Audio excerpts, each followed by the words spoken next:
I assume in 2016. But during your time that you were already the commissioner, you have the power to cancel the contract because it is a sovereign function. Eh. Meaning, ang X-ray sa isang designated examination area, ang nag-handle niyan is government. It should not be private corporation. Di ba? Isipin mo, private corporation mag-handle ng mga imported goods na nanggagaling sa ibang bansa. At kung gano'n ang sitwasyon natin, talagang makakapasok yung mga illegal drugs. Now, ang tanong ko sa iyo, Commissioner Paldon, sino ang may-ari ng Golden Sun Cargo Examination Services Corporation? So, saan tayo dadalhin ito, Mr. Chairman? Kaya pala meron siyang napuntahan eh. Nag-intel siya doon sa Tagaloan eh. Tagaloan. At sinasabi niya na maraming droga pumapasok. Yung X-ray pala, andun sa labas. At kung nasa labas ka, being managed by a private corporation, anong gagawin natin? Well, hindi ko alam, Mr. Chairman, kung sinadya ito. But the company who owns it, well, is a friend of the former president. Mr. Paldon, we're just talking about an X-ray. Yes, sir. I'm talking about the X-ray. That will pass through the private property or the private corporation. Don't give me that bullshit, no? Alam mo, hindi makatotohanan yung sinasabi mo eh. Yung ginawa po ninyo is dereliction of your duty. That you have taken your oath to protect the interest of the government. And what is the interest of the government? Di ba? Na malaman natin kung ano yung mga pumapasok sa ating teritoryo. Eh, paano natin malalaman ang pumapasok sa ating teritoryo na kung ang X-ray natin ay being managed outside the custom? Yun ang sinasabi ko, Mr. Paldon. Di ba? Sana po, you have done something. Did you tell this to the president during that time? Sinabi niyo po ba na may problema yung ating X-ray na naandun sa labas ng custom? Lahat ng ating mga container, doon dadaan, paglabas ng custom, saka mo pa lamang siya i-X-ray. It doesn't make sense Mr. Paldon, Commissioner La Peña. Would you agree with me that it doesn't make sense? Meron lang pong pakikita na na picture. Can we show a picture nung technical, please?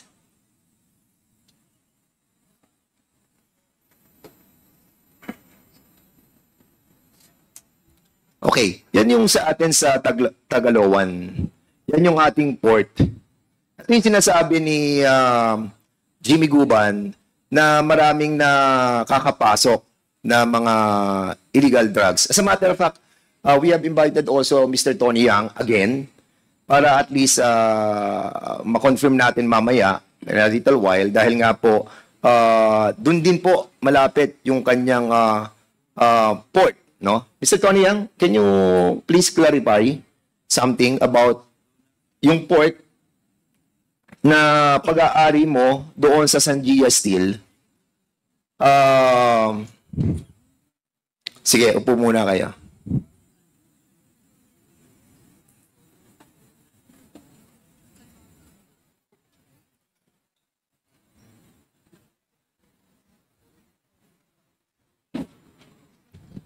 So kung titignan po natin itong port na to, makikita po natin lahat ng goods natin, diyan po siya nagdadak. Diyan sa may dagat mismo. At itong MCTSI, siya po yung nag-ooperate. But the custom, kung makikita niyo yung picture na green doon, allowed a subcontractor na ang pangalan po ay Golden Sun. Remember this name? Golden Sun?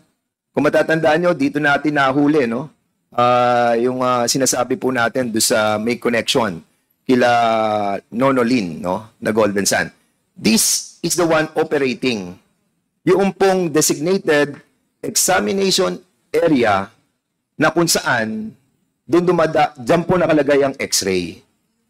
So ngayon, I'll be asking muna yung mga dati nating commissioner.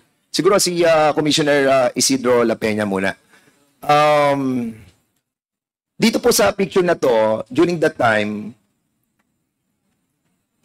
ang designated examination area na kung saan ang X-ray are being managed by a private corporation and not within the custom, why is it was allowed by custom to operate the X-ray by a private corporation?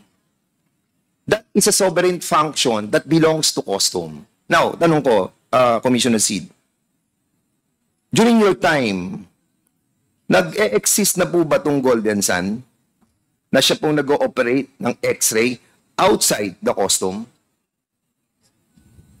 Yes or no? I don't remember that that company, Mr. Chair.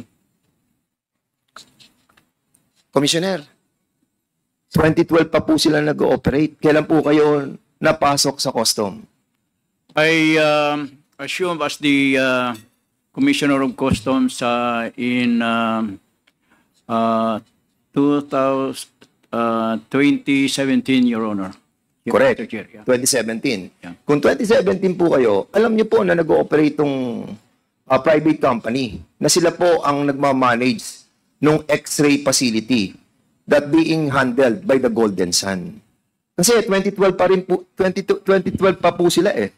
Kung titingnan po natin, ang kanila pong General Information Sheet sa Security and Exchange Commission and their contract with Custom 2012 until 2035 ang kanilang kontrata. 25 years was given to them to operate the X-ray in the designated examination area wherein all the goods that dock in that port will pass through that X-ray in a private corporation. That's right, Your Honor. I just don't remember the name of the company that operates it. But when I assumed as the Commissioner of Customs, I made a study of the operations of Customs. And of course, Bureau of Customs at time, we have a problem pertaining to corruption. It's something that we have to address. And it starts with, well, one is the process of the processing of the goods that comes in, and that one essential part of that process is the X-ray. Kaya nga po, Commissioner, napaka-importante po nito kasi itong pong X-ray sa designated examination area is a sovereign function. Ibig sabihin po, function po to ng ating gobyerno. Hindi po to function ng isang private corporation. Yes, Mr. Chair. So, ang tanong ko sa inyo, Commissioner, why did you allow to operate a private company using the X-ray in a designated examination area? Well, as I've said, Mr. Chair, it was already existing that time when I arrived. Okay. So, yeah, and so we made a study to improve the system. In fact, that's one of those that I saw that needs to be corrected, including we even have a study, an almost complete automation of our customs Bakit operation. hindi po natin kinancel? Kasi kung titingnan nyo yung picture, no? Yes, Alam niyo po ba yung X-ray na andun sa isang private company being owned by Golden Sun? At lahat po ng mga container, kaya pala pumapasok yung mga ating imported goods, lumabas na siya ng custom, saka mo pa lamang siya i-X-ray. It doesn't make sense, ha? Na pagkalabas niya ng custom, saka ka palang dadaan sa X-ray sa isang private company. Now, ang tanong ko po sa inyo, sir, sino po ang may-ari ng Golden Sun? I'm sorry, Mr. Chair, I don't remember. Hindi If I niyo po may- tanda. If I may, Congressman Yes. Fernandez, Golden Sun 999, No, it's not Golden Sun 999. It's Golden Sun Cargo Examination Services Corporation. Okay. I know where you're driving at, Mr. Chairman. Yeah, but I'd just like to Yes, sige, go inform Your Honor that the owner of Golden Sun 999 is Mr. Tony Yang. Yes. So perhaps that would help you in trying to drive at your point, Your Honor. Actually, Mr. Chairman, I know the answer in my questions, but I just wanted them to answer me. Para titingnan ko kung nagsasabi sila ng totoo. Siguro tanongin natin si Commissioner Paldon. Commissioner Paldon, during the time na ikaw po ang commissioner, have you encountered this problem? This huge problem of our country? Malaking problema natin yung mga nawawalang containers. A while ago, I was talking to the chairman and we are talking about the name of that boxes that were found in Dumoy that came from Cagayan de Oro, doon mismo sa port. Nakapasok. Dahil ang X-ray nasa labas at mag-aari ng isang private corporation na Golden Sun. And that's the reason why, Commissioner Nick Paldon, do you know about this issue, about the designated examination area, wherein a private corporation sa pangalan ng Golden Sun Cargo Examination Services Corporation owns the X-ray na ginagamit doon po sa mga containers na lumalabas galing sa custom? Do you know about this? Yes, Your Honor. In fact, in Mindanao, there are two cases of similarly situated. One in Davao and one in Cagayan de Oro. During my time, I vehemently questioned why X-rays were conducted outside the customs property. In fact, in Davao, it's across the street, and Davao was at that time under litigation because there's an issue of whether or not the X-ray has to be conducted in that private property. So that cases was dragged until I think it's finally the custom won that the X-ray to be conducted in that private property will be stopped. As far as that Cagayan de Oro is concerned, I know about it. I asked our legal department why that one was approved in 2012, because when I assume it's already there, contracts were already signed, and I think it's not the commissioner who signed it. I think it's higher authority who signed the contract. So I tried to ask our legal to. Who is the highest authority in here, Mr. Paldon? I am not sure whether it's just the commissioner who signed it, but definitely it's Who was the commissioner who signed it? 2012, sir. So Yes. that's I assume in 2016. But during your time that you were already the commissioner, you have the power to cancel the contract because it is a sovereign function. Meaning, ang X-ray sa isang designated examination area, ang nag-handle niyan is government. It should not be private corporation. Di ba? Isipin mo, private corporation mag-handle ng mga imported goods na nanggagaling sa ibang bansa. At kung gano'n ang sitwasyon natin, talagang makakapasok yung mga illegal drugs. Now, ang tanong ko sa iyo, Commissioner Paldon, sino ang may-ari ng Golden Sun Cargo Examination Services Corporation? Sir, before I answer that, I would like to further express. Commissioner, you answer me first. I am not aware of the name. A while ago, you were telling us that you made an investigation on this matter. So if you have done some investigation on this matter, surely you know who to investigate. Now, ang tanong ko sa iyo, sino ang may-ari ng Golden Sun Cargo Examination Services Corporation? I don't remember the name at that time, but this is the problem of the X-ray, sir. It's not only the areas where the X-rays are conducted. Excuse me, malalayo tayo. Hindi mo kilala si Mr. Dennis Uy? In 2016, I assume it. I know. Kilala din ni Dennis Uy. And you Yes, know Your that they Honor. own this company. I wasn't brief about the ownership. By the investigation I asked to be conducted, Your Honor. Sir, we have to remind you, both of you, that you are under oath, no? Napakalaki po ng kumpanyang to. At kayo po, ang namamahala ng mga imported goods na dumadaan sa ating mga ports sa buong bansa.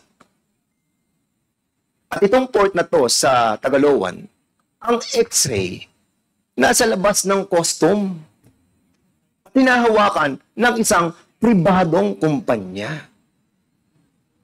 Which is against the sovereign function of putting this X-ray in the hands of the government. Kaya pala tayo napapasukan na maraming droga Dahil you allowed the X-ray to be operated by a private company owned by the Davao Group. Andito, sa SEC, kung sino man mga-ari, Noel B. Taoho, isang politician sa Davao City. Sherilyn Uy, Davao City. Ramon Edison Batacan, Davao City. Socorro Agreso, Davao City. They owned this private corporation that operated this designated examination area outside the premises of the government. Mr. Chairman, don't you think it's problematic that you did not do something when you were the commissioner of the custom? But both of you, tell me. Sige, Commissioner Paldon. I tried, Mr. Chair, but I seen a bigger problem than that. If I may be given a Sure, surely. Go ahead. not just the examination area is problematic. I find it also problematic that the contract of the X-ray entered into between the Philippine government and a Chinese supplier. It is the Chinese supplier who maintains the X-ray machines. So pag nasira, it is the Chinese supplier who repairs it and everything. So it makes it very impossible for customs to really. Mr. Paldon, we're just talking about an X-ray. Yes, sir. I'm talking about the through- X-ray. That will pass through the private property or the private corporation. Don't give me that bullshit, no? Alam mo, hindi makatotohanan yung sinasabi mo What I'm trying to point out here, Mr. Chairman, is that you allowed a private corporation to manage a sovereign function that belongs exclusively to the government. And yung ginawa po ninyo is dereliction of your duty, that you have taken your oath to protect the interests of the government. And what is the interest of the government? Di ba? Na malaman natin kung ano yung mga pumapasok sa ating teritoryo. Paano natin malalaman ang pumapasok sa ating teritoryo na kung ang X-ray natin ay being managed outside the custom? Yun ang sinasabi ko, Mr. Paldon. Di ba? Sana po, you have done something. Did you tell this to the president during that time? Sinabi niyo po ba na may problema yung ating X-ray na naandun sa labas ng custom? At lahat ng ating mga container, dun dadaan, paglabas ng custom, saka mo pa lamang siya i-X-ray? It doesn't make sense Mr. Paldon, Commissioner La Peña. Would you agree with me? Would you agree with me that it doesn't make sense? Yes, Mr. Chair.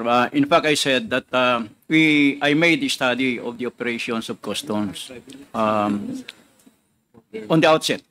And then one of those that I saw is the improvement of or the operation of the X-ray. And in fact, I have made a recommendation for the purchase of X-ray and training of technicians. And one of those that that even helped me is Mr. Ramon Ang, who will donate these X-ray machines. And he said that I will provide the personnel, we will just train. Okay. So that was on the way. And I was just overtaken by events because of the magnetic lifter. Okay. Sir, did you tell this to the president that we have the former president? Because alam natin na nasa labas yung X-ray and being managed by the Golden Sun, owned by Mr. Dennis Uy. So ngayon, sinabi ba natin sa presidente na, sir, hindi pa pwede ang X-ray nasa labas kasi function po yan ng ating estado. Sinabi niyo po ba sa former president? Mr. Chair, I did not tell the President, but we were on the work. As I've said, even Mr. Ramon Ang was... No. What I'm trying to ask you, did you tell the President, Mr. President, may problema po tayo. Malaki po. Bakit? Kasi yung X-ray, nasa labas po ng custom. At paglabas ng mga cargo sa custom, nasakop ng gobyerno, saka pa lang siya i-X-ray doon sa isang private company owned by Mr. Dennis Uy, owned by the Golden Sun. Did you tell the President? Mr. Chair, no. Although, as I've said... So you have this responsibility. Yes, Di ba? Mr. Chair. Yes, Mr. Chair. You took your oath as a commissioner to That's why- protect the interests of the Filipino people. Now you're telling me, ikaw lang ang gumawa nito at wala nang iba pa? So dapat pala makasuhan po kayo dito. Because hindi nyo ni-rescind yung kontrata na 25 years na sinay ng custom, andito, sinay ng custom, sinay ninyo, sinay ng custom, na disadvantages to our government. Kaya maraming pumasok Lahat ng mga illegal, rice, sugar, drugs, everything entered that area. Starting 2012, until now, pumapasok pa rin po sila.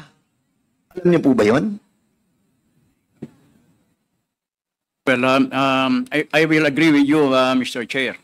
But may I mention that with the changes, with the discussion of improvement of operations of customs, that in my time we were able to improve collection and we met the targets and had a surplus collection of 18 billion pesos. I believe on that. But surely, if you put back the X-ray inside the custom, the government will earn more. This is economic sabotage. Economic sabotage ang ginawa po ninyo. Ibig nyo, Mr. Nick Paildon. Economic sabotage. Did you tell to the President that the X-ray is outside the jurisdiction of the government? I discuss it with my immediate boss. No, Your Honor. I'm asking you kung sinabi mo sa presidente. I informed the Secretary of Finance. He's my boss, Your Honor. Sino po ang Secretary of Finance? Secretary Dominguez, Your Honor. At anong sinabi ni Secretary Dominguez? That if I remember, he supported the review by the legal team of the legality of the contract between the service provider and customs. And the issues I remember, reason why the X-ray was conducted outside the custom area is because the customs area there is, I think we're also a locator. And we don't have enough space. That's why there's another space. That's the immediate briefing I received when I questioned why this X-ray is conducted outside the perimeter of customs. Because in Taguluan, if I remember, customs is also a locator in that big area. And I vehemently oppose why the X-ray is conducted outside the compound of customs. And there's really a legal issue between it that the commissioner cannot outrightly rescind the contract. Your All right. Honor. Yes, I got that memorandum circular that was issued by Secretary Dominguez. Number 10-2019. On 2019, he issued a memorandum circular. Outsourcing agreements of the Bureau already existing prior to the effectivity of this administrative order shall remain valid. Alam niyo ba ang ibig sabihin itong memorandum circular? Na ngayon nagkakaproblema ang PBDEC authority dahil sa ginawang ito na memorandum circular ni Secretary Dominguez, no? Hindi mo pwedeng i-rescind yung kontrata for 25 years. And that's the reason why hanggang ngayon, yung X-ray andun pa rin sa private corporation. That's the problem of the PBDEC right now. They're having a hard time. Custom. Asan ang custom? Hindi. Golden Sun ang nag-ooperate ng X-ray. Private corporation. So, saan tayo dadalhin ito, Mr. Chairman? Kaya pala meron siyang napuntahan nag-intel siya doon sa Tagaloan Tagaloan. At sinasabi niya na maraming droga pumapasok. Yung X-ray pala, andun sa labas.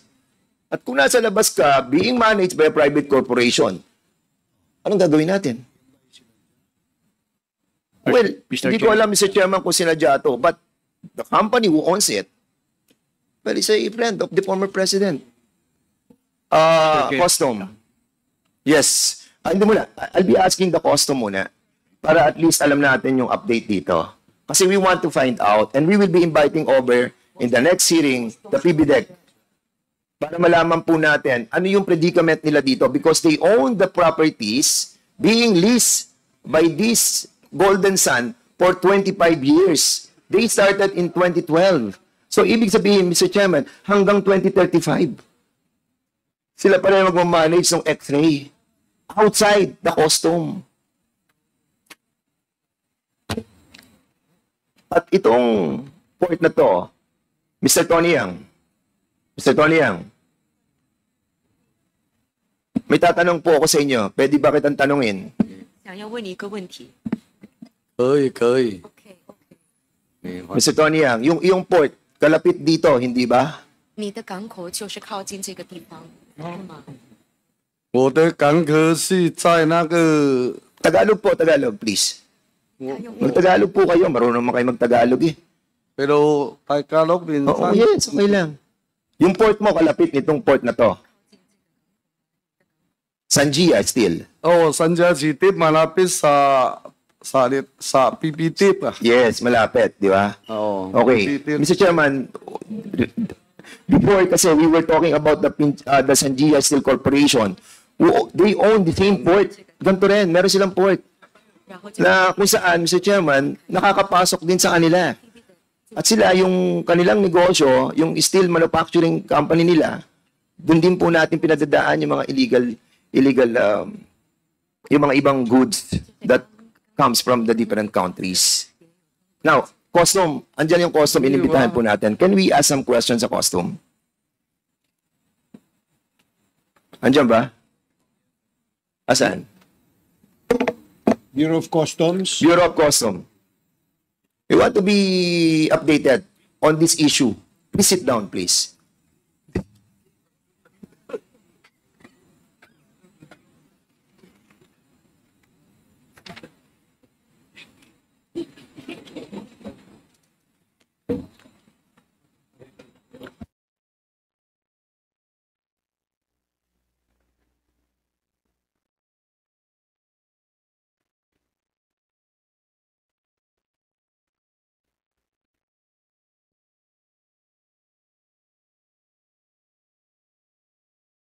Custom. May we ask about the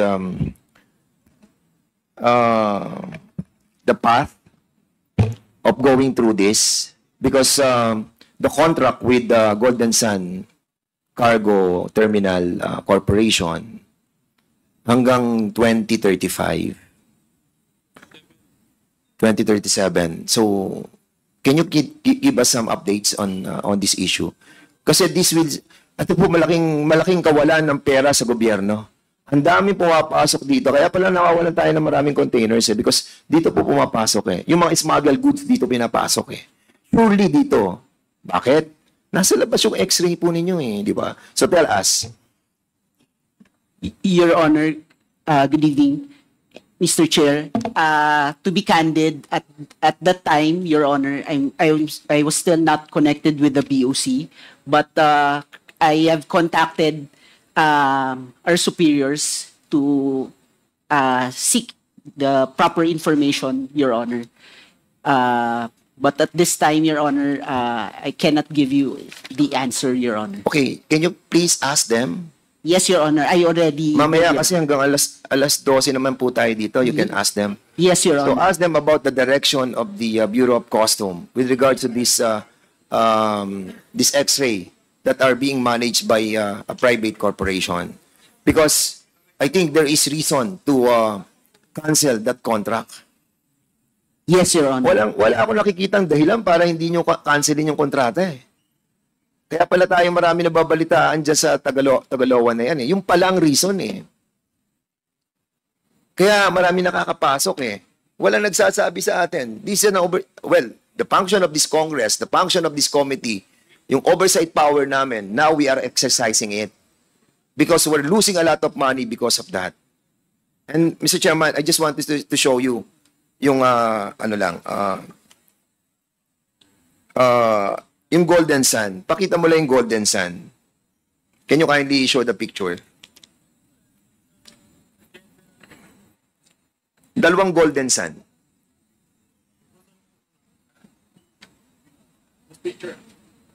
Oh, yung picture. 2.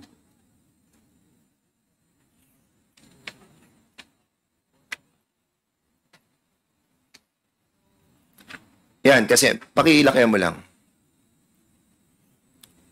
Mr. Chairman, ito po yung Golden Sun 999 Reality and Development Corporation na binabanggit po nyo kanina. At ito namang nasa kanan, ito yung Golden Sun na nag-ooperate po doon sa Tagaloan.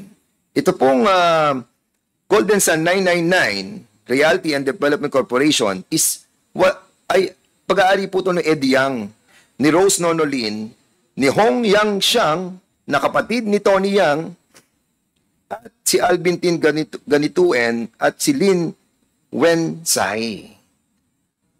So, basically, makikita na muna po yung mga connection. And even dito sa ating government, napapaikot po tayo. They were able to get a subcontract lease, no? Para mag-operate sila in a private capacity to the detriment of the government, losing a lot of money because the custom allowed it. For the meantime, Mr. Chairman, yun lang po muna at maraming salamat po. Mr. Chair, Thank you for your Mr. short... Chairman. Yes, Commissioner may I Lapena. just express my agreement with the Honorable Congressman Fernandez. And indeed, our revenue collection will greatly improve if we have those X-rays. And in addition, maybe you can include this also in the program, is the automation of our customs. That from the port of origin, there will be already a declaration of the amount of the goods that enters our country. So paggaling doon sa port of entry,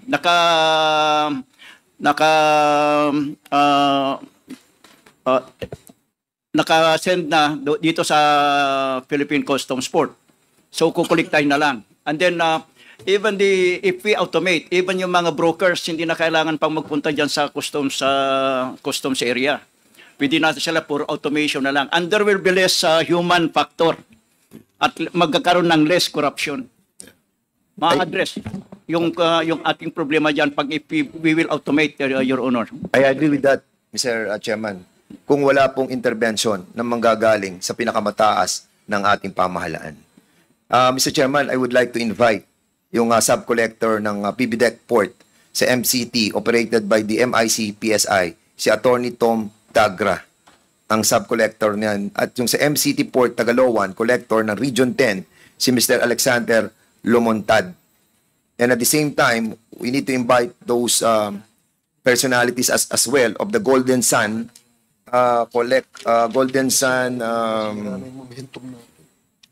Golden Sun Cargo Examination Services Corporation, the owner And at the same time, the board of directors will be inviting them over to be present on the next hearing. Maraming salamat po. Okay, thank And also, you. Mr. Chairman, the PBDEC authority must be invited as well because I think sila po yung nagpa-list ng lupa for 25 years. Okay, Thank you. Comsec.